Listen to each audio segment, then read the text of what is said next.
And we're back on another exciting episode of Starfleet Boy where we have a casual and informal conversation about Star Trek.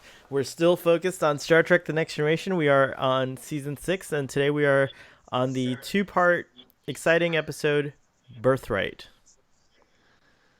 And I'm joined, and you can see him actually. I have to get used to the whole new system, but you're actually there the whole time. So I'm joined by Trekker Prize.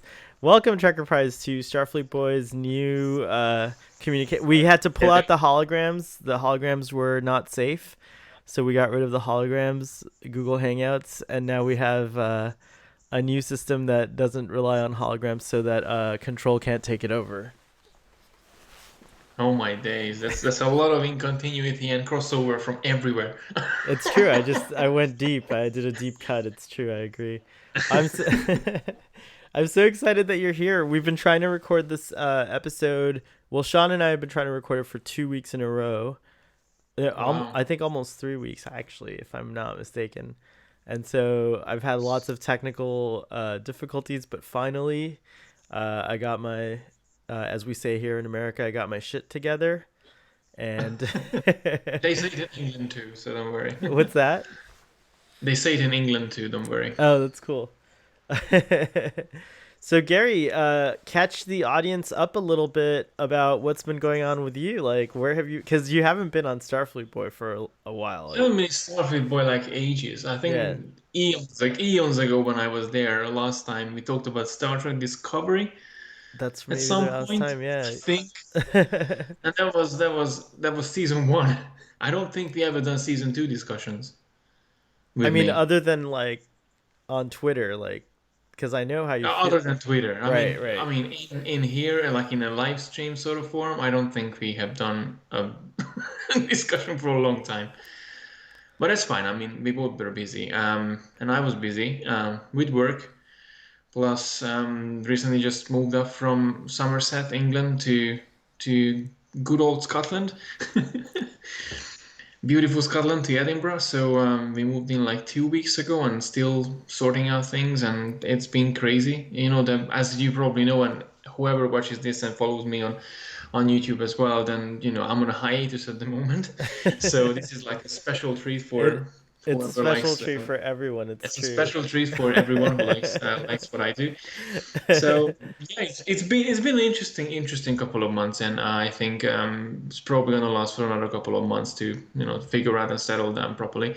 I mean, there's no set behind me at the moment, just a cardboard cutout and an Enterprise that I found in the shelf over there. So yeah, I have a room with boxes at the moment. So but it's been Your two uh, weeks only your studio is Star Trek Five Enterprise A. They're at the still moment. Yes, yeah, it's like I told you with the right tool, you can do the right job. uh I wonder if Yeah, no, you'll it's been fun, and I miss this, so I'm pleased to join today. try to practice your Scottish accent now that you're living in Scotland. You'll hear the Scottish accent a little bit more. I let it. I That's a little I think I'll have to watch so many TOS episodes specifically for with Scotty, and then just get some bits and pieces here and there. absolutely. I do a really horrible one if you want to hear it. It's really bad. I mean, I would love to hear it. I'm sure about your audience, but I All would right, love so to you hear have it. to tell me some like a lot. You have to. I can't do it just from my imagination. So you have to tell me like a line, like make up some words for me to say, like a sentence. Because I'm giving her all she's got, Captain. Oh, so you want me to say like a classic Star Trek line? Yeah, why not? I'm giving her all she's got, Captain. See, it's terrible. It's the worst. I'm. We probably just offended all of our Scottish, which we do have Scottish viewers and listeners. So, uh, Which is not the best for you, but it's a horrible thing for me now that I live here. So no, I do if apologize sincerely for everyone. if our audience is listening to this and you see Gary in the street, please give him a big hug for me and buy him a coffee and a cake or something like that. So No, uh, please, that's a coffee is fine, not a cake. I'm kind of dealing with weight at the moment. So All right, all right. Look at your cool J.J. Abrams. yeah, that's totally unintentional. Like the sun is going up and down, and my shadow is going all over the place. But having the 2009 Enterprise there and some extra cool lens flares. No, Very I know I should nice. stop it. I can't do anything. I have to wait till the sun goes off because I don't have a curtain yet. So this Well, is Tracker Price low motion. we used to have lens Nope, flare when I final. was in Seattle, and unfortunately, the sun sets on the other side of the house now, so I don't get the Mhm. cool lens flare on my end anymore. But it looks beautiful. I think it's actually wonderful for our audience to have to have a lens flare situation going Yeah, on. and I hope this episode not gonna be the least viewed one because of the lens flare effect. Well, who knows? The YouTube algorithm works in mysterious ways. This might actually start trending. I'm gonna put it in the hashtags lens flare. We'll see. Hashtag lens flare. Hashtag lens flare. So Gary, Looking for track flare. we really like. Well, I really am glad that you shared a little bit of that with the audience. I know these things about you, but it's nice to share it with the audience. So, um, on the audience's behalf, since I am the host of the show, we wish you well. Thank you. uh, And I'm pretty sure there's gonna be more information about me and what's happening in the background in my blog as well. So if anyone worth or want to check the blog out, then yeah, there's gonna be some it's on there soon. I've read some of the stuff you post, and I probably wrote you about it on Twitter, and Yeah. and audience, please follow Trekker Prize, and then tune in because when he comes back, it's gonna be something else. It'll be even better than ever. That's my prediction. Hashtag spoilers. Hashtag spoilers. Um, Hashtag spoilers. so today, I'll be back for so sure. today we're gonna talk about Birthright. I'm not gonna make. You already asked me not to make you do the summary, but you can feel free to. You don't have to worry if you think of something while I'm telling the summary. Just feel free to interrupt. You said you didn't. Well, you know what? I can do it. I feel a bit rusty, but You'll why give it a not? try. It's fun. Oh, I Yeah, love I'm you. I gonna can try. check while you do it. I can check the settings, make sure the stream is working. I really love you. So I appreciate it whenever someone else does a summary. So take it away, Gary. Okay, I'll do my best, but if you feel there's inconsistencies in the things that I'm gonna say, just jump right I in, won't be okay? shy. I promise. Okay, so Birthright 1 and 2. So the first watching the episode I didn't expect, but not going to that part just right now. So we start I'm out gonna with do DS my in I'm gonna do my DS9. first interruption. I promise there won't be too many more interruptions. But this is also a Okay. secret episode of Drunk Space Nine. So cheers! I finally got you on Drunk Space Nine. Wow. Okay, I have a mug here, but I have nothing else in it. So nothing in it, just a salad thing. But don't worry, we're not getting too drunk because this is still Star. It's mainly Starfleet Boy. It's a crossover for Drunk Space Nine. I see. Then It's a perfect crossover between Starfleet and Boy Drunk and Space Drone Nine. Space Nine because it's a slight crossover between DS9 and TNG as well. Absolutely. So, as the episode starts out in DS9, the Enterprise docked there because Captain Picard has to overlook something with the water viaducts in Bajor. And he has to listen for like 7 people talking about boring stuff, and he actually quite bored of the whole subject, as it turned out in the episode later on. Meanwhile, a visitor from Deep Space Nine takes over the medical facilities on the Enterprise, and it turns out that's Dr. Bashir himself. He brings in some device that they found in the Gamma Quadrant, It and the data it like appears, looks like finding out that it looks like this, but I look like yeah, it's that like in water a bottle, weird yes. shape like that. It's true. So they basically find out that there is something wrong in the ship. So Data go and investigates, and he finds Dr. Bashir, who actually more fascinated by his non-intelligent features than he actually participated. And they started working on this project to try to find some sense in this device that they brought back from the Gamma Quadrant. Now Data got like shocked by the wave that the power surge that this Yeah, machine it created, and it he got overloaded a bit of a his positronic power, his positronic well, brain. his power Yeah, relays, and so then the safeties kicked oh in, and yeah, then he went unconscious. yeah. He went unconscious, but not unconscious in his perspective because apparently he had a vision and he saw Doctor Sung when he woke up in that 47 seconds. Um, so he started to go into a little bit of an investigation on his own, recreated this power surge again to find out what's happening with the imagination, with this vision. While on the other side, we also got to see Worf dealing with kind of a situation as an Iridian called Yalgrom Shek, Played by from Zephram Cochrane, Frey Bryzer from Cochrane. James Cromwell. So yeah, so he so he approached a Worf in the station that he knows where his father is, that he's alive and well, and then he's living in a Romulan refugee camp, in a prison camp. So after many hesitation and having a little bit of discussion with Data, he goes into this little adventure to find out about his dad. Um, and basically that's what episode 1 is focused on, and then episode 2 Called picks up with Wait, you forgot to do the song. oh yeah, no, that was in episode 2. Oh no, Episode episode one. 1, yes, episode 1. It starts Yo, Jo yo, Jo Jo. okay, oh. Okay, oh. And then if you like Pogo, it gets you. It goes. Then it's Data in that other episode where he's like la ha si di tsu ha la la ha si di tsu ha Data ha Data ha ha ha ha ha ha. 'Tis better to have loved and lost than never to But have never to have loved loved. at all. Come cheer up, my lads. Come cheer up, my lads. 'Tis better to have loved and lost. We don't get a copyright for acapella, right? Like, if we. No, I don't Okay, think good. so. And I don't think this counts as anything as copyrighted in fragment.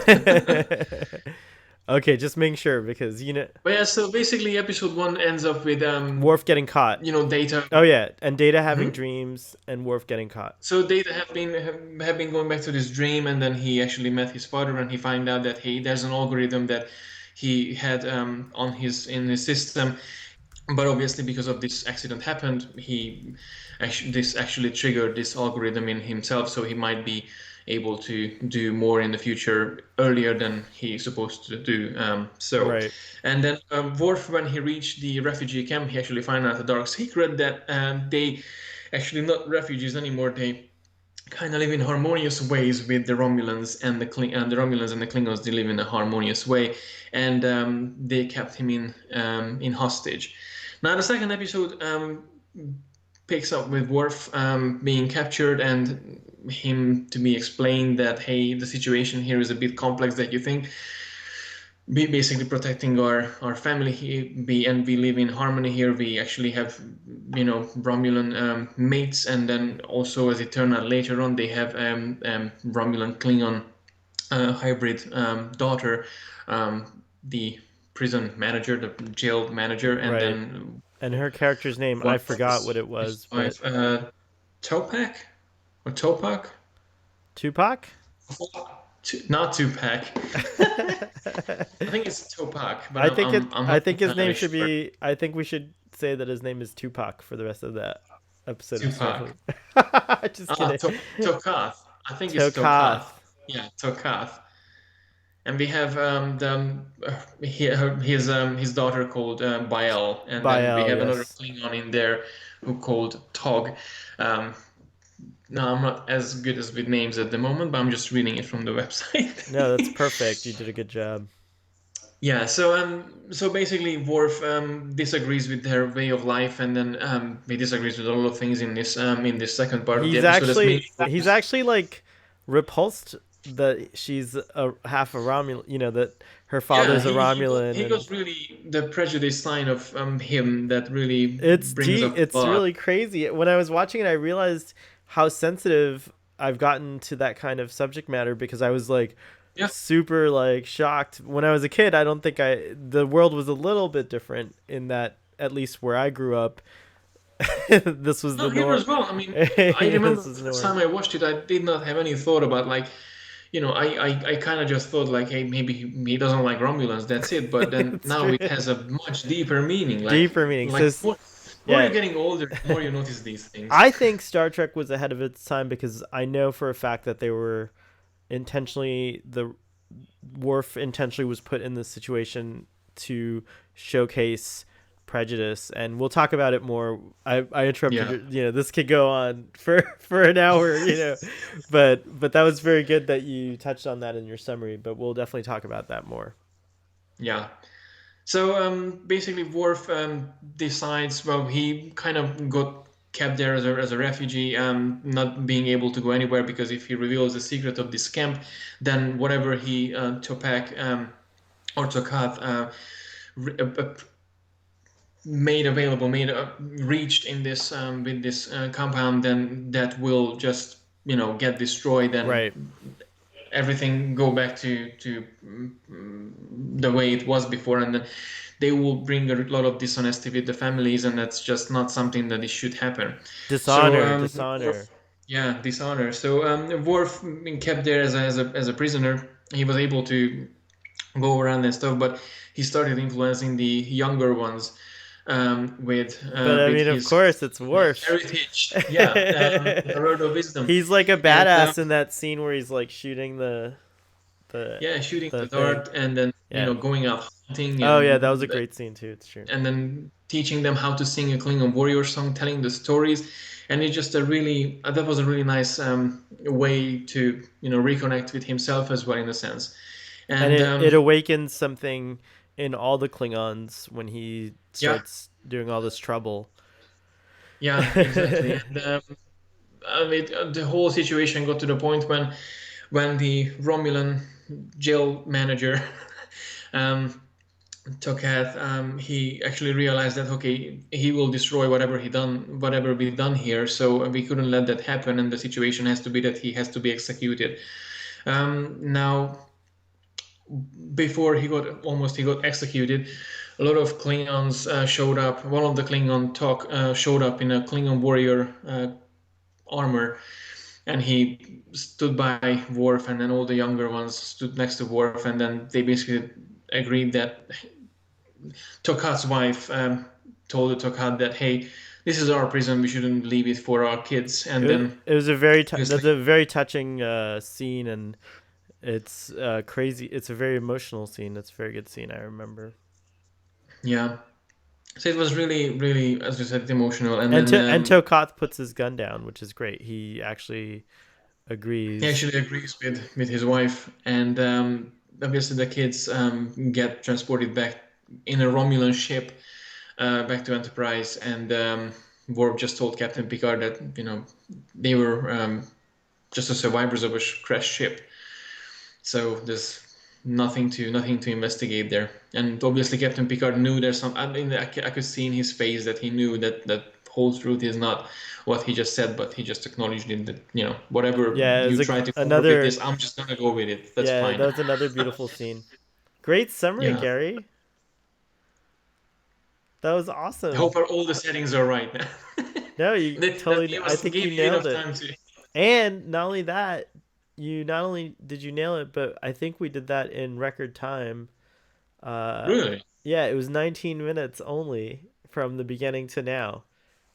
Wow. Right? Don't our summaries go on for like? So that's thank you very much everyone for the content. Next, see you next time.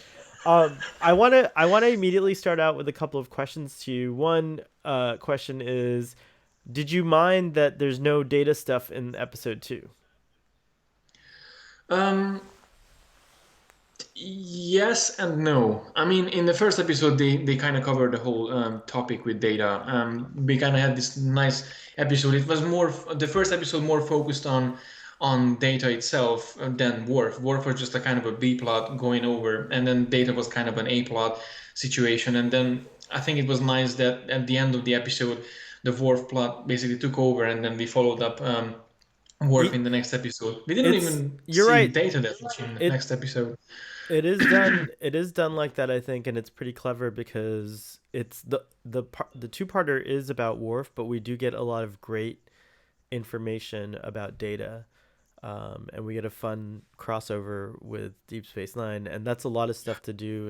In but I think I kind of like wish that they had an end cap where at least Data greeted Worf with Picard or some, just something like it would have been nice to have like just a little something extra, um, or maybe Yeah. like a line that said like, "Oh, where's Commander Data?" And he's like, "He's actually taking a nap to dream," or something like, to confuse Worf or whatever. But Yeah, or just have something on regards on how Picard actually went with this whole development system in the Bajoran right, water right. supplies or There's a something. lot. There's a lot of great information in this episode that was planted, but obviously not. I don't think a lot comes from it, obviously, but who knows? Maybe we'll revisit some of these things in Star Trek Picard, Yeah, absolutely. which we have to have. So you wanted to get updated on the rules of Starfleet Boys. So all the rules are pretty much the same. You just have a fun time, talk about Star Trek, try to stick to the topic of the episode. We do have when Sean is on, we have an Expanse segment, like we talk about the Expanse on Okay. that show. And when you're on, we could talk about the Orville if you want to. Although I'm not caught up. I haven't finished season two. Um, I we can concentrate on Star Trek and in but that regard. then we always have a Star Trek Picard update or a Yeah, segment. that So we'll that have to sounds have that. that's fun. That sounds fun. Uh, since this is, I think we should get the Star Trek Picard update out of the way since this is your first time on the show in a while. And we could do that by saying like, what is your excitement level for Picard? What are you most excited about? And like, you know, what do you think is gonna happen? Well, that's just too many questions. That should be That's another true. like Starfleet Boy That's true. episode. But you know what? Try. Let's get back to this in the end of the episode. How about You're so good at teasing. Fine. Uh, So it's like whoever listens to it, just keep like 40 minutes from now on. yeah, it depends how long. It depends how long we go for. uh, so fine. If we go back to this episode, I think the first thing I also want to say is that like I really like the way they Brent Spiner portrayed Dr. Soon. You know, now everyone is like it feels like now Star Trek isn't a place where like spin-offs can happen like very easily. But I Yeah. imagine if Twitter existed back then, everyone would be like, Dr. Soon spinoff. Oh yeah. We need a Dr. Soon show. It'd be pretty awesome. It would be fun. I don't know if there's I'm sure there's like books or something that talk about him and his wife building Data and the crystalline entity, the whole story. We get more Mhm. of that story later on in next season when we meet Data's mom. I don't know if you remember that episode. But Oh yeah. yeah, it's Remember it cool. very well. Yeah, and I think it kind of ties back into It's, this the episode. violin player. So good. Such a good episode. Mm. I'll make sure to try to get you on that one. Um, yeah, I liked all that stuff. Mainly I think the biggest focus in episode one is Data. I really loved how Dr. Bashir kind of at the end of the episode asked him if he could do his research paper or publish a paper Yeah. about all the dreams and everything, and Data's like, oh, of course. So it makes you, even though we don't really see it on screen, it makes you kind of imagine that they keep in touch after this. So throughout Deep Space Nine, it's possible that Bashir writes to Data asking him questions about his programming and learning more about how all that stuff works.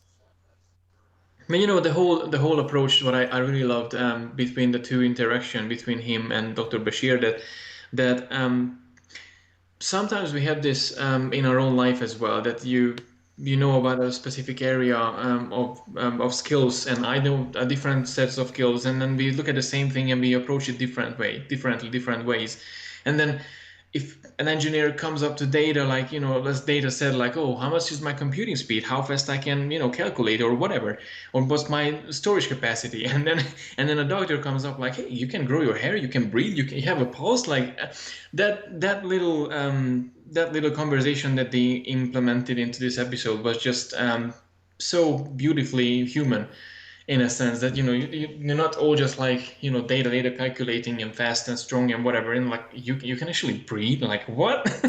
It all, I think that was a really yeah, sweet addition. it was a beautiful scene, a moment between those two characters. But also, what I loved about it is that it establishes that like Data doesn't even know the limits of his programming. Like he doesn't even know, like he That was he can daydream. that he could daydream. There's all these Mm. things that could still get unlocked in his positronic brain that he doesn't even know about. So who knows? I mean, Data is essentially Dr. Soong's life's work. Like it's the his masterpiece. You know what I mean? Like, Yeah. so you can imagine Dr. Soong probably put a lot of interesting programming into Data. So I feel like that's something that like the show. I don't know if they explored that by accident, but you definitely see that in this episode where you're like, oh wow, like Data's so sophisticated. He's so complicated. It's not just as simple as you might think he is. Yeah, just there's loads of surprises in within one Android that you thought that you're gonna know the Android by the end of the day, and then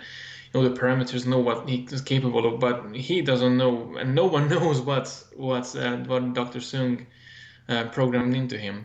And I know it's a bit of a jump from one thing to the other, but I think if you haven't watched Voyager yet, the Doctor, the EMH, he's kind of probably going through the same situation, that he always evolves, he always gets some new things to his program during his lifespan in Voyager.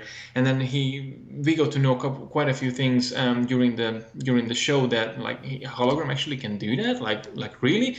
They didn't really go into it more, but yeah, I'm not gonna spoil you, but there's gonna be a couple of saucy bits that like I was surprised, like yeah, and that's actually brings a really nice parallel with Data. And then the more I think about it, the more the Doctor, the EMH represents the part of Data's evolution, in a sense that what Data wasn't necessarily able to achieve during his lifetime, the Doctor actually went forward, and they like indirectly they actually made that evolution happen in a digital life form world.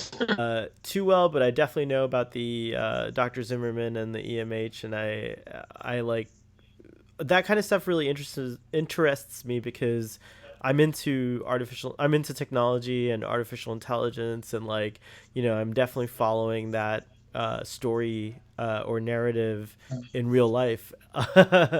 And Data represents something very extraordinary. Like I posed a question on Twitter that I don't know if you saw it or not, but I said like, uh, what is the proof that human intelligence is natural intelligence? Like, is there some way that we know for sure I haven't seen. that our intelligence is a natural intelligence? Like, how is it that we're so confident about that?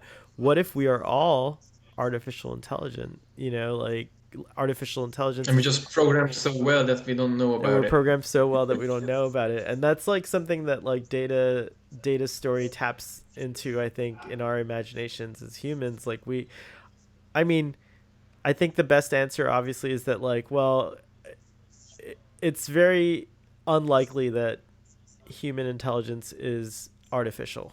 It's probably more likely that it's a natural intelligence, which is extraordinary in and of itself. Because if artificial intelligence, you can kind of understand, like someone poured lots of work into creating Mm. a very intelligent, reactive, dynamic personality, right?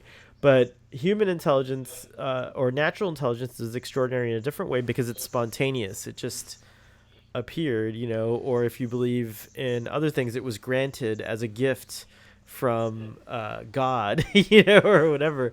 But Yeah. it doesn't change the fact that it's viewed as spontaneous, that it just suddenly appeared Mm. one day. And so data to me is like, and especially in this episode with dreaming. It this episode now as an adult got me to think more about like neuroscience and cognitive things and like why do we dream, like like I mean I understand like the that the general belief is that your mind is just cycling through information and trying to clean the cache for the next day. But some dreams are just You so know, so interesting. there's in regards of dreams in this episode, Dr. Sung said that you should never. I think that's what she said. You should never think where the dream comes from. Right. And funny enough, there was a Voyager episode that um, Neelix said something like, um, in his homeworld in Talaxia, they believe that the dream dreams the dreamer, The dream which is rather dreams interesting. the The dreamer. dreams the dreamer. Oh wow, that's pretty far out. I like Yeah. that. That's good. All right. So yeah, Data was a fun part of that episode, and I liked the connection with Deep Space Nine a lot. Okay, there's a question for you just before we go any further with this. And I actually thought about this during the episode because the much as I love the crossovers between two different entities in either if it's DS9 and the original series or Voyager and Next Generation or Next Generation and DS9 and then the other way around. Um, and even we got a little bit of Voyager and DS9 as well. Did, in your opinion, if this episode it's just placed in a normal starbase, would it made a big difference or not? So was DS9 necessary in the context of the episode? Uh, I think that's a good question, but I think that the answer for me is like it could only be Deep Space Nine because Picard had to work with Wow. the Bajorans on something, so like it made sense from that perspective. Like they tied it in, I thought really well because didn't he have to like what was it that you said in the summary? I can't remember myself, but like Picard had to do He had to do some water system viaduct overview with seven right. There you go. Bajoran deep. So I think that's the reason why. That's no the reason why I'm thinking because I think towards the half of the episode I kept thinking that this was basically for in my opinion, and that's just a side note. But this whole episode, the whole crossover, because it didn't really give you too much information on, what's happening on DS9. Which Cisco has a kind of a hatred towards Picard because he was Locutus. Yeah, it's heavy stuff. Um, I hope I didn't spoil this show for anyone, but Audience, we got if over you don't Locutus already. know if you don't know by now, there's lots of spoilers on Starfleet Boy. It's not a spoiler sensitive show, so sorry. Okay, so I'm in safe ground. Yeah, you're okay. Okay, so basically, I remember in the first episode, Cisco had a really disapproval opinion about Picard because he was Locutus and he killed his wife, and not like directly but indirectly. And in this episode, it starts out that hey, Picard and Crusher go into the ops, and I would love to see how the interaction now with the two character goes on. Like, Yeah, hey, hi, Cisco, I'm Picard, I'm back now, and let's talk about business or something. yeah, I would have loved to seen that. However, my original concern is that if they don't have to work with the Bajorans, if they could have worked with the Ferengi or the Trill or whatever, and then they have a space station flying around, even the Beta Z, they have a space station flying around, and it's just docked there. And Worf could have ended up seeing the guy. They could have brought the device from a different place, and they could brought in anyone else yeah. I think. as a secondary character. I mean, I think that you're right in the sense that like it could have been written as anywhere, but like you have to just you always have to add the secret sauce of like oh, but it's a TV show and they're trying to promote the other Star Trek TV show. So like, I mean, come on, like And that's yeah. where the devil is asleep. Yeah, but I love that. Like, who doesn't want that? No, Like, I love it's that like, too. yeah. I love So that yeah. too. So But like at I this, just I know what you're saying though, and I agree with you. It could be set anywhere. It could be like, Starbase 47 or whatever you want. but yeah, absolutely. but I think that I like that they at least tried hard to have a reason to be there with the Picard. with his Oh no, absolutely. yeah. No, So I like no don't get me wrong, and I hope everyone listens to me. It's not gonna say that, yeah, oh, you bastard, you hate DS9 or you something. bastard, That's not the you case. hate Deep Space Nine. What are they calling people? Drekkies or something like that. It's like an awful term. It's Draki? yeah, it's like a really terrible kind of term. But say la vie. I'm not, yeah. So, but by all means, I'm not any of them. That I don't have any, any disrespectful towards this episode. I just kind of started thinking like, what if they don't have this situation? Like they could have just well, brought in a normal. So well, it was like basically the 1992 promotion for DS9. Like, hey, we have yeah. this other show as well. Like, What's don't cool forget about it. It's cool. What's cool about it also is like if you're new to Star Trek and let's say you decide, oh, I'm gonna go back and watch everything in order, right? It's kind of Mm. cool because you'll see this episode and you'll be like, hey, like, am I supposed to be watching Deep Space Nine at the same time as? Because Mhm. if you really want to watch it like the way it was aired, you could watch them together. Unfortunately, Star Trek: The Next Generation and Deep Space Nine don't go very deep with the crossover. They don't connect a lot. Like, basically, you never hear about Deep Space Nine in Next Generation except for No. this time I think might be the only time or whatever. And you might and in the movies. There's one more I think in season 7 when Riker calls Quark in Deep Space Nine to Oh, bargain cool. some chips for information. Well, that's great. That's more than I even remembered. So that's great. But like it could have been way deeper. Like you could have had real cool, you know, like like what the CW does with like the Arrow. I don't know if you watch those shows like the Arrow and I'm just gonna smile and okay, nod. and the Flash and Supergirl. So like there's this whole thing that they do, and I think Star Trek now on CBS All Access, or we'll just call this like Star Trek Phase 3 or whatever, whatever you want to call it. Like, Yeah. Phase 1 is the original series, Phase 2 is the Next Generation, Deep Space Nine, Voyager, and now we're in Phase 3 of Star Trek, right? So I think Yeah. Star Trek Phase 3 could do lots of really interesting things, and they already do with the short tracks. And like when the Picard show comes out, I really don't. Some people are up in arms and saying, "I hope it doesn't connect to Discovery." I hope it connects to Discovery, deeper. It would not be a bad thing for me. For anything. I mean, at this point, I think we would love to have a connection with anything regarding the Pikachu, but that's in the end of the podcast. I think we talked a lot about Data, and we talked a little bit about Bashir, which he doesn't need a lot to talk about. Uh, But I do have to point out one thing about the whole DS9 crossover. I did hope that we're gonna see more characters from DS9. We've seen more, and we've seen that Bolian girl, Double Girl, who usually shows up in season 1 and 2 quite often. Um, but when Worf was actually interrogating Shrek on on the promenade, and that's a funny thing that the guy called Shrek just instantly oh, but thought they about look the so movie. different. But yeah, you're Um, right. yeah. um, So when he was interrogating him on the promenade and like almost like chucking him down from the first floor to the ground floor, there was no security. I kind of kept thinking like, hey, why is Odo is not showing Yeah, up? Like, hey, you don't do this in my promenade or I something. would have I would liked. have loved that.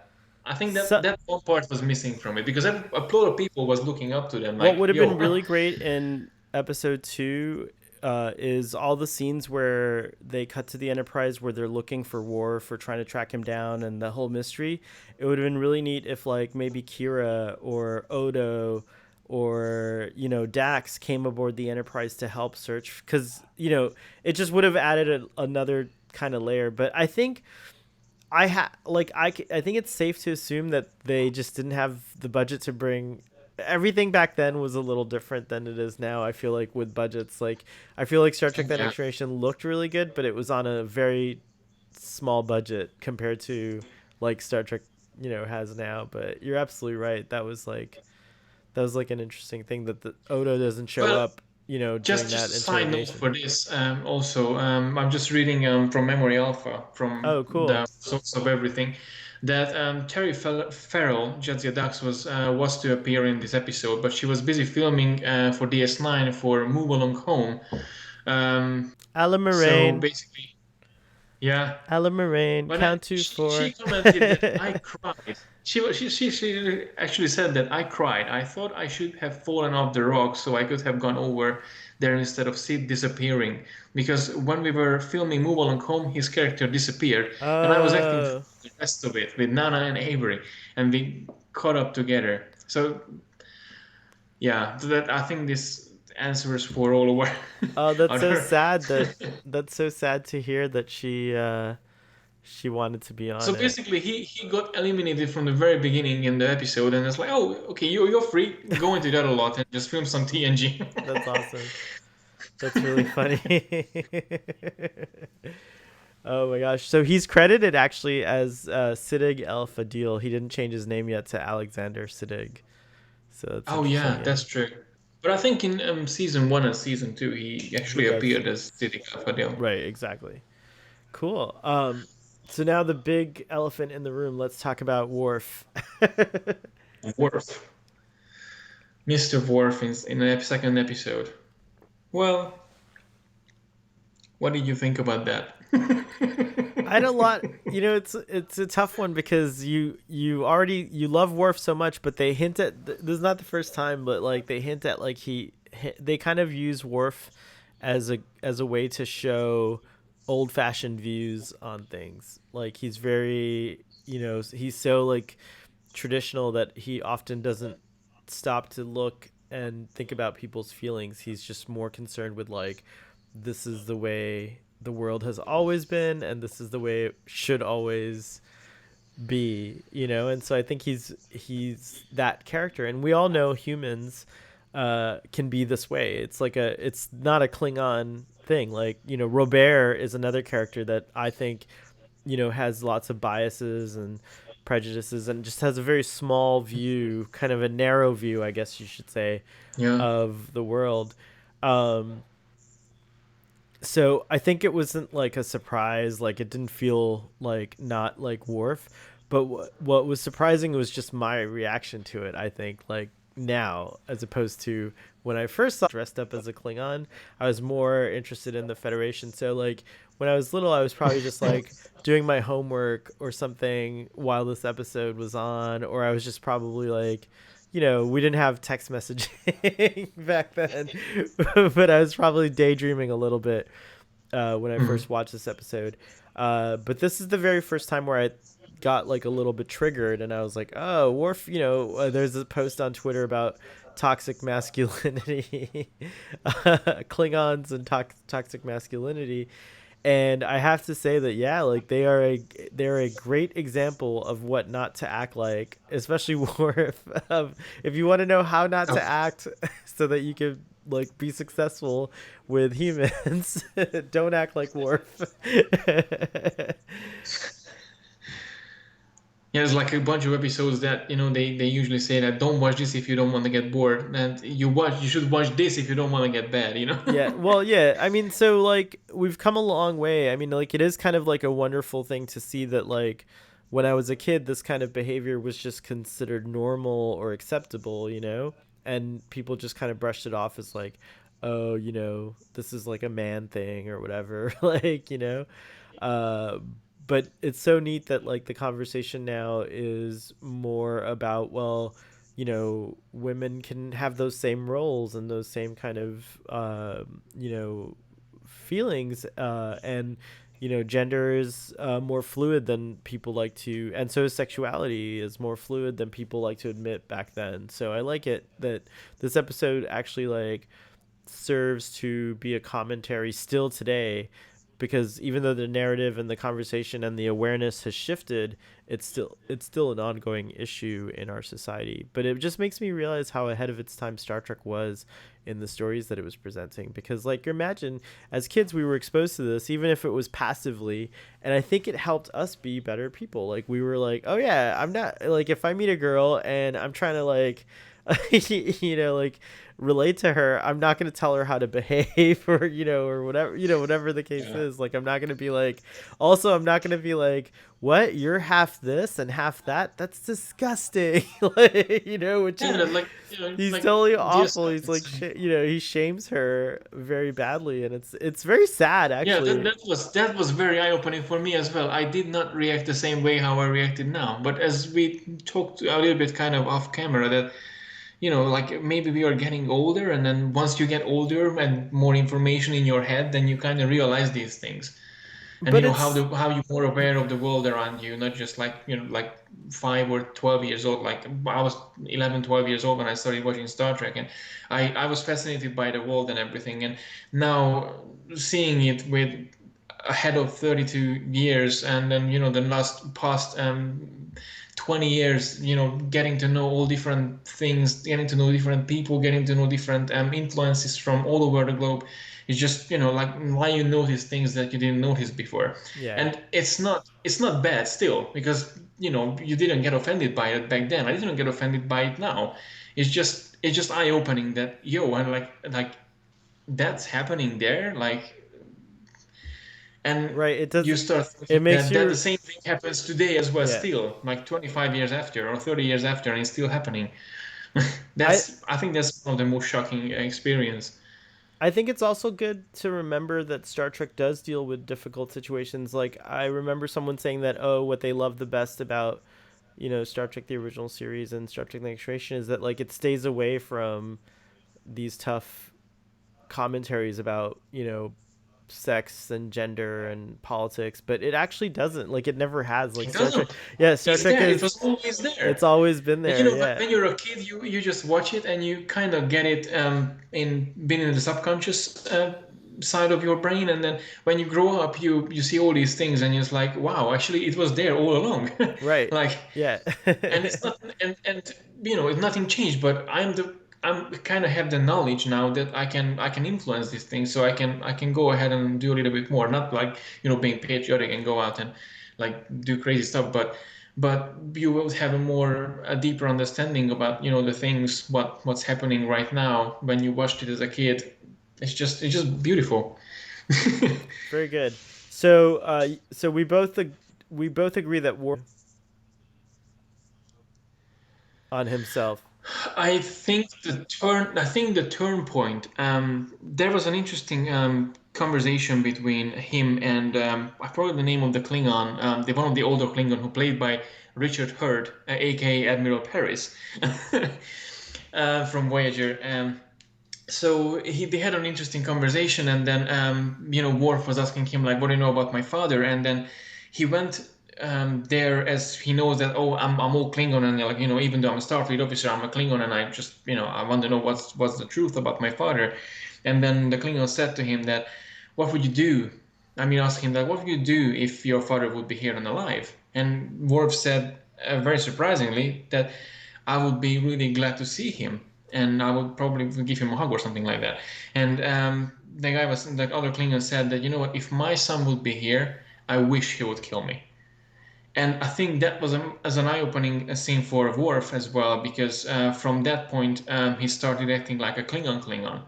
He actually, and I think that the reason why he started acting how he acted in the rest of the episode towards the Klingons, that hey, this is your heritage, this is your thing, that he actually got maybe ashamed a little bit of himself, that how he became more human and influenced by humans than influenced by Klingons, and he wanted to reconnect with himself, plus reconnect these Klingons with themselves Right. as well, with their heritage. So I think that was a really Do interesting you think eye-opening scene for Worf do you think it himself. was a mistake? I know that Nicholas and what's Worf's mom's name? Alexander? Oh, No, Sergey Sergey, and what's his mom's name, that, and and Helena Helena, Sergey Rozhenko. Helen. Rozhenko, they tried to raise Worf in Klingon traditions as well as human traditions, Yeah. but mostly they focused on letting him explore his Klingon heritage. Um, and Mm. I wonder, do you think that they did that was the right thing to do, or should they have like tried to focus on getting him to be more like humans so that he could fit in better? Or what do you think? Personally, I think they did the right thing. What they should have done. I mean, if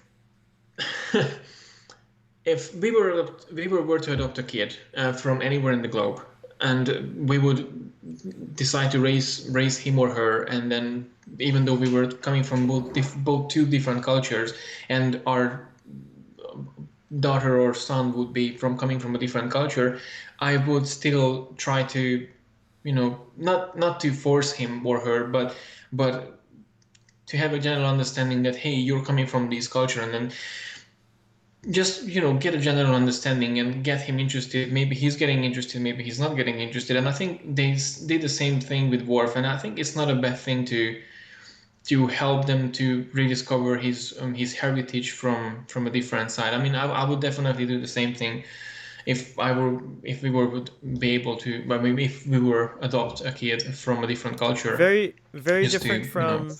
Yeah, it's introduce true. them It's to it's the interesting heritage. that the Rozhenkos made that choice to help Worf stay connected to his Klingon heritage, but it seems like the House of Sarek decided to make Burnham Vulcan. They're like, Amanda worked very hard, of course, but I think you could even tell in the first episode of Discovery she has the Vulcan haircut and everything. So she's very it's a very Burnham has a different story, but very similar because they're both orphans.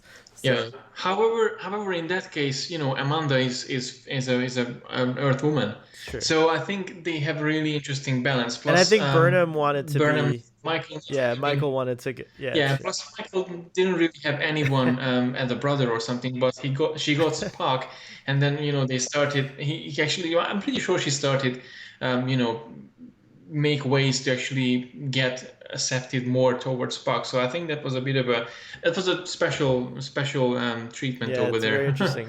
But In I the still third like the season. two. I couldn't help but think about the two situations because I saw that Oh yeah, similarity. Cool, very good. I wonder why, like, we never saw these characters again. I mean, I get it that they stay behind, but it would have been neat if the female character that Worf falls in love with, Bael, um, it would have been neat to see oh her yeah, come back. I think that it would have been great if she, obviously we get a much greater story for Worf. He goes, and ends up with Jadzia, but it's also sad. It's very sad. Since we're talking about Deep Space Nine, Worf will, yeah. yeah. It seems like he always end up in the wrong Poor wrong, Worf. He wrong needs a arms. good. Like He needs a break. I'm scared that on if we see him on Star Trek Picard, the story will be even more sad. I hope not. now he will be the great Chancellor of Oh wow, Kronos that or would be an amazing something. twist. You never know. Chancellor Worf. According to All Good Things, though, he might be an ambassador around that time, right? Well, yeah, if that happens in a sense, yeah, that could be that he end up as an ambassador. I mean, technically, in the end of DS9, he ended up as an ambassador, so he still where he could be an That's true. ambassador That's a by good that point. time, and if you see him. Very cool. I really liked the Romulan village slash prison camp or whatever you want to call it. It was designed beautifully. Like I thought it looked Yeah, really Romulan. I liked that the Romulan characters you get to see more of their compassion or so we instead of using the word humanity, Sean and I have started to use the word valor because humanity is like a racist term, right? Because like you can't expect a Romulan to be like have humanity, right? They have Romulanarity or whatever, or like cling, So we're calling it valor. So just so you know, like that's when we try to point out like when people are just being good, like being their most good, honest, true selves. They're expressing their yeah. valor, and I think that that's shown here. Oh, go ahead. Oh no, no, no, just a little also behind the scenes that I read on Memory Alpha regarding to the Fortress. So Dan Curry, who was the VFX artist for Next Generation, he actually directed this episode, the first and only episode that he directed as a visual artist guy. visual artist supervisor. He designed that fortress, and he actually took some pictures from Laos in the 1960s, and he basically meshed up his design plus the photos that he did. So that's his own, like, really own work, Oh, his own work of that that's an amazing fortress. thing. I The think I exterior. knew that. I don't Yeah. know if it was on the DVD or whatever, but that's a very cool tidbit. But anyways, Yeah. it Oh yeah, and there's one more thing that I wanted to point out is the music. Yaja Ko. yes, So Jay Chataway, who composed the music for this episode, he actually composed the music for that one um, Klingon song. But what I didn't know, I just found out today after watching the episode, that Brennan Braga wrote the lyrics for that oh song. wow. And then Jay Chataway composed the notes to make some sense of it in musically. But it's amazing. I mean, I did not know that that guy actually wrote a song. And after that, I kept thinking, like, did he wrote it in Klingon that it makes sense if you translate it, or is just like a made up gibberish What that is he so did? what's the answer? Oh, you But I have have a feeling he's really pro. I think he probably made it in like understandable interesting. Well, Klingon. I know that the Klingon English dictionary was around at the time, so it would have been very easy for him to make it make sense. So, And I'm sure they could have asked someone. I mean, back in the days, Paramount had loads of people working on Star Trek, and Mark Okrand, who was the language creator, he actually, I'm pretty sure he contributed with a lot of things during the 7 or plus years that he worked with Paramount and Star Trek. very cool. I agree. I agree totally that the design is beautiful, but it does give you more information about Romulans, which is nice. Like we haven't seen the Romulan designs since unification, and like you get to see a different side of Romulans here, and even their uniforms are different. Like they have more like you could tell it's from the Kittimer era, and it matches up really nicely Yeah. from kind of like it matches up really nicely with Star Trek 6, I think, and that kind of like thing. So I like that. I liked all the little attentions to detail. I mean, it was very well done, and you got a lot of information. But No. Just I'm not sure if you noticed it, but Topak talks in the beginning that Tupac, Tupac, it's let's Tupac. call him Tupac. Yes, So Tupac. that he brags a lot about in the first part of the first second episode that what we achieved here is beautiful and unique, and it's working and it's harmonious, and we live in peace and whatever. No one were achieved this Klingon Romulan harmony before, but when Worf and Talk came back from this hunt, and then they started singing the song with all the Klingons around. The Romulans are like, "What is happening here? Like what?" I kind of felt that even though they accepted the whole lifestyle that they've been living, those Romulans still had like a bit of a 3 meter distance between all the Klingons. Like, yo, like why are you I doing this? I actually got a different I think they were impression. shocked. They looked shocked a little bit. The guards. I think they were shocked only because the the take that I had on that same kind of dynamic that you were observing was that like how like when you meet someone who's totally different than you, and then years later you guys figure out how to live with each other, like not to like do scary things like throw carcasses on top of a table, or like sing really loudly and stuff like that. Like I think the Klingons started to realize how to live with the Romulans and vice versa. So of course it felt like a shock because all of a sudden, especially the young people, they never saw anything like this because they were used to like very like different. Like I think one of the characters says that they turned that hunting song into a lullaby. So Yeah. imagine they were already toning down this song and singing it. They were keeping all the Klingon traditions, but they turned them into these like softer versions. And I think part of that is that they like I think in the beginning they were probably held by gunpoint. You know what I mean? Like they probably feared for their lives. Like it sounds like we don't know the whole backstory, but the impression I get is that Tupac fell in love with this Klingon, and so that's in the beginning. That's the only reason the other Klingons were allowed to, because he was probably like, "Let's just kill them all, and you can come back with me to Romulus, and she's like, "What? Are you crazy? I love you, but don't kill all my, you know, my Associates. Yeah. associates."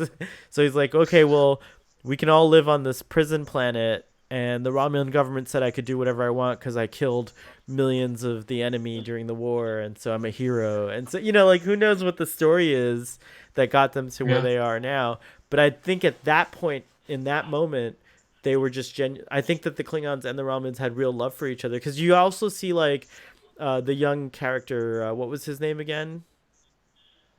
Bile. No, the young male Klingon character that Oh, talk. Worf took. Like Toke and a Romulan are pretty friendly in the beginning. You know what I mean? Like they're like talking to each other, and like the Yeah. young, especially the younger characters, they're all like intermingling and talking and hanging out together. It didn't feel like they were prisoners or that they were like forced to be there anymore.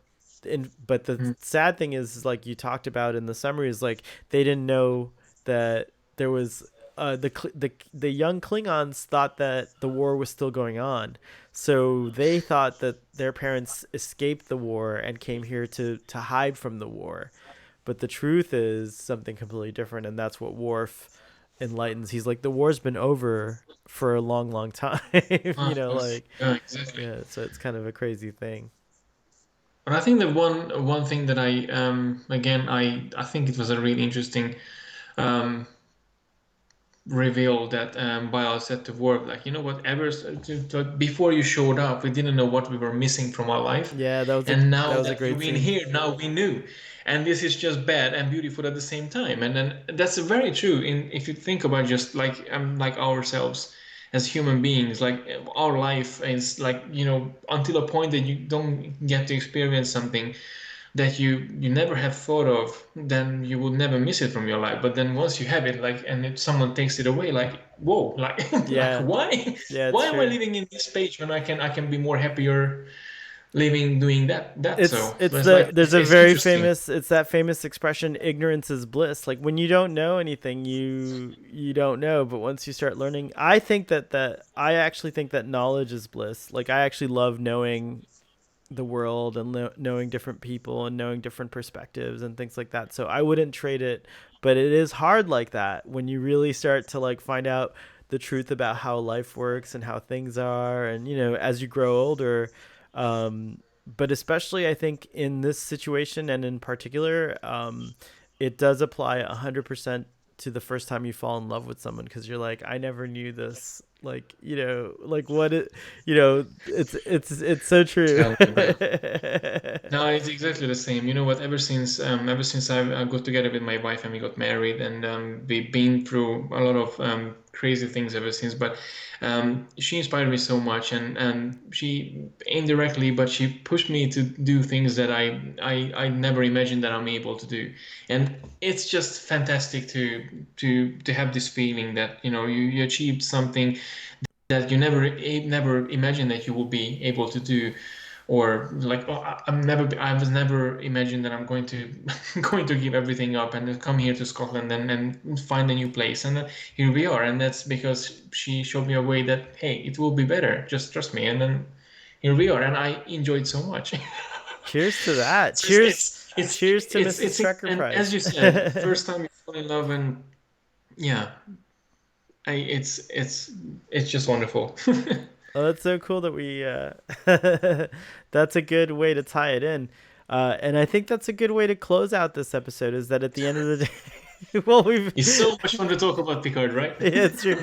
But at the end of this episode, that's the ultimate lesson, isn't it? That like, you know, you can learn and grow even when you think you know everything. There's still so much more to discover in the world, and Worf definitely changes. I think for the better after this episode. Even though it's a sad episode, I think that it's a good one for Worf, and I definitely will remember it a different way from now on than I used to remember it, which is pretty cool as well. I totally, when you told me which episode is going to be today, I totally forgot about the data part. I was just like, I know this is the episode when Warp goes back to the planet and then they do something there, but I totally forgot about data. That's awesome. I didn't remember that. I remembered all the Data Dream stuff, but I didn't remember that it was in this episode. So that was exciting too. I had a similar like reaction, but I remembered I was like, oh yeah, Data starts streaming, and there's gonna be some other cool things that happen to Data later on that we'll see. So that's exciting. Okay, so and that was the other thing I was thinking because I remember the episode when Data like opens up and then there's a Uh, phone and Picard picks up. So That's a that's cool in season episode too. seven Yeah, later on, right? yeah, that comes later. Okay. But that's a yeah. Yeah, that's true. That's I forget which episode that is, but it's a crazy one. It's I with the forgot that too. it's with the construction workers Construction and the workers. Yeah. holodeck, and there's like yeah, it's an awesome episode. Gary, what do you rate this episode? Oh, I have to go first. So I rate this episode a 10. I love it, Okay. especially because of our discussion. I was originally thinking of doing a 9, but after talking to you, I actually think this episode's a lot better than I give it credit for. So both of these episodes together are a 10 for me. I would say the same. Yay! 10 for me. Well, I think you awesome. don't have to do a math for this. That's What's a that? straight 10. Well, there's You yeah, don't have this to do a math for this. It's a yeah. straight 10 from It'll both be of us. very it'll the doctor has been he's like, "What's wrong with you? I haven't had a Starfleet Boy episode because he loves listening." He's at a time in his life similarly to you where he can't really record much, but he's been doing well, he's been going through some changes in his life too. So he's been enjoying just listening to Starfleet Boy, and when he didn't hear it for 3 weeks, Huh. he gave me a little like this and that. And then I can't remember the username of the viewer off the top of my head, so I do apologize. But you'll know who I'm talking to when I say Picard analysis coming soon. I promise. I haven't forgot. Like, because Starfleet Boy hasn't done a deep analysis of Star Trek Picard, and we're gonna do it. So I have pointed out that to Sean as well because I know how you like you've been so spot on with Discovery trailer came out, whatever came out, and it's just like you've been on and then like, oh, let's do I it know quickly as possible, like gather the team together. Now and then Picard, and it's like weeks it's true. behind now, and then it's just like no Starfleet, but Picard. And I was even asking Sean, like, did you do it? Like, no. And how excited I am for Picard. So it's not because I'm not excited. I'm super excited. I'm very hyped for Picard. But I had my wisdom teeth removed, and there's been a lot of things. But we should end the show as you promised with like a mini Picard moment, because you said wait till the end of the episode, and I'll tell you what I think of Picard, my thoughts on Picard. So, can we get your official thoughts on Star Trek Picard right here on the Starfleet Boys show to end our program today? Yeah, why not?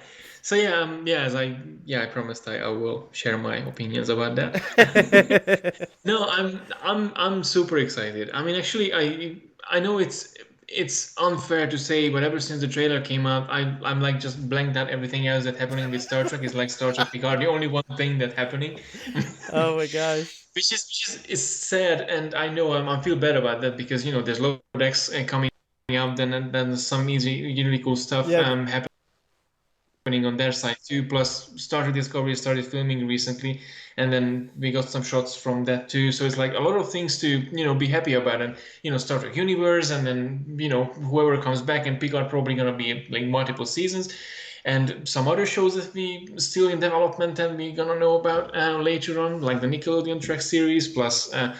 We having the Section 31 series at one point next year or something. So it's like a lot of things happening, but Picard just blanked out everything. Like it's Jean-Luc Picard and no one, nothing else. Um, no, I'm super excited, and I remember first time watching the trailer. Like seeing Jean-Luc and seeing all of these old bits, like the standard communicator from Nemesis.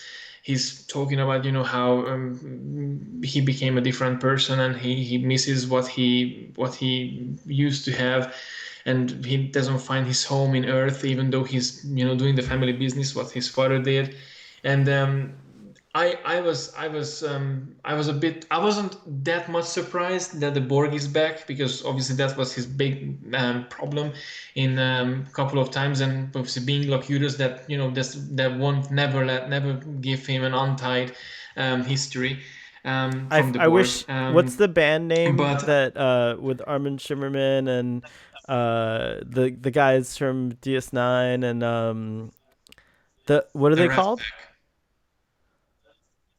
the Rat Pack, Star Oh, the Trek Star Trek Rat Rat Pack. Pack. They should do like a version where they change "I'm a Bitch," the Elton John song, to "I'm a Borg," so they could be like, I'm a Borg, yeah, the Borg is back," and then do like a clever song with that. Sorry. Anyways, go on.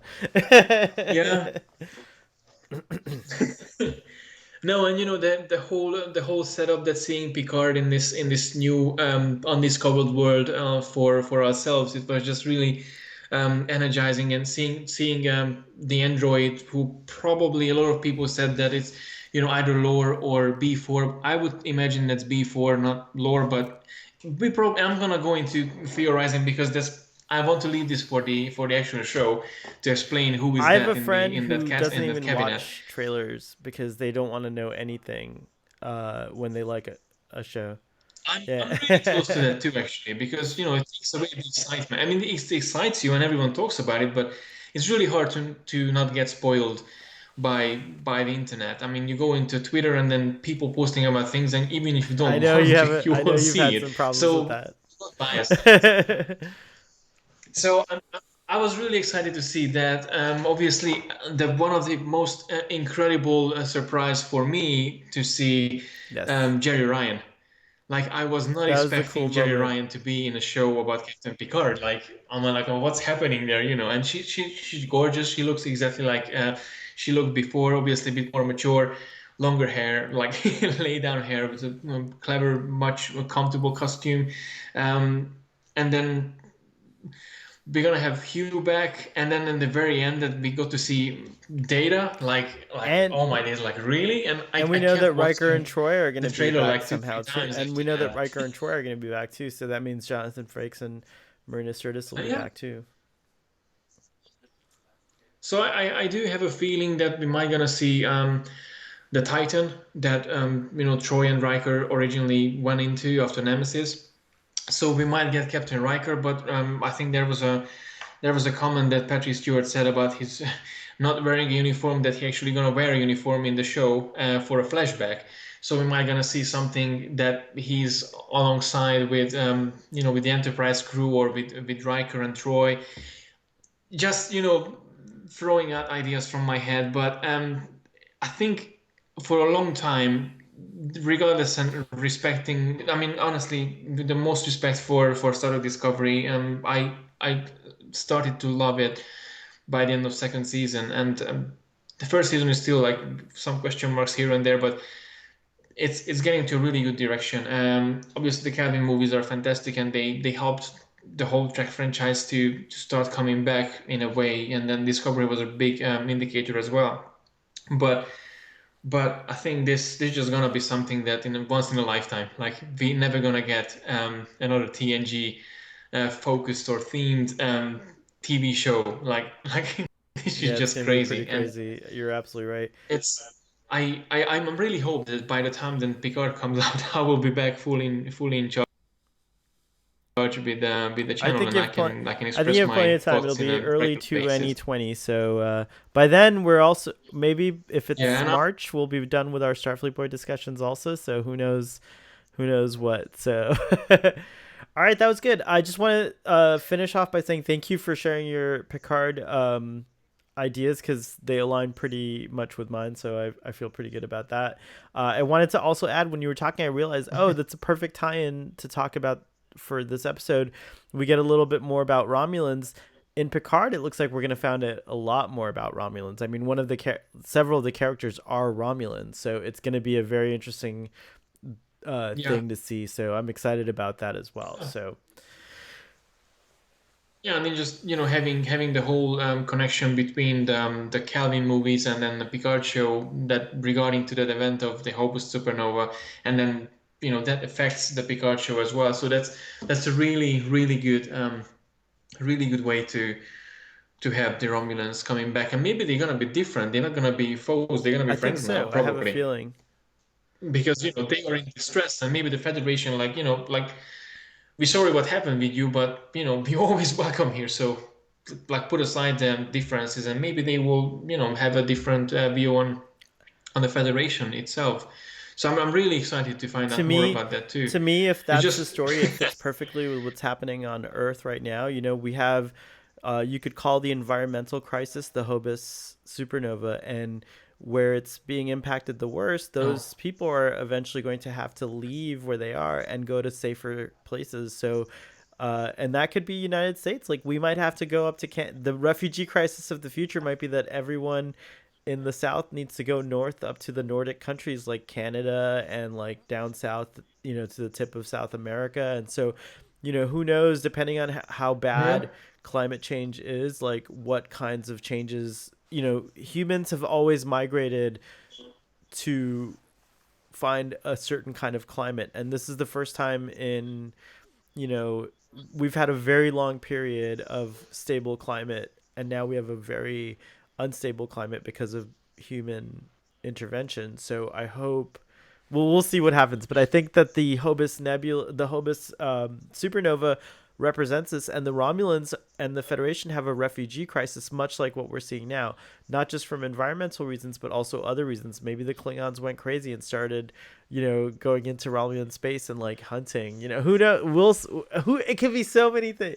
Yeah, You yeah. will We'll never find know. I out. We'll mean, find out. the balance kind of But kept there's hints in the but Alpha Quadrant there's with the yeah Federation, there's hints Klingons of and Romulans. stories in the Now that the there's like just Romulans, like these little teasers that kind of make you wonder, and that's what you were saying earlier, is that my mind is also racing with all these different ideas. Yeah. oh no, no, no, it's all absolutely. I'm pretty sure if you would like to do a deep review on Star Trek Picard, just like a thought cloud, then you would have to prepare like cold food or snacks and and energy drinks because you will never be able to finish that. which There wouldn't be an hour which discussion; is it would be why like a day we discussion. have time limits, and we've gone for an hour now, so we have to end our program. Gary, it's been such a delight to have you on. When I stop the stream, we could It was a delight when I for me stop the to stream, be we in. could keep hanging out if you like. But otherwise, I look forward to the next time that I'll see you. And so live long and prosper, and we'll see you next time. And now let's see how we stop this. This is a new way of stopping, so I'm gonna hit the end button here, and it says end. Are you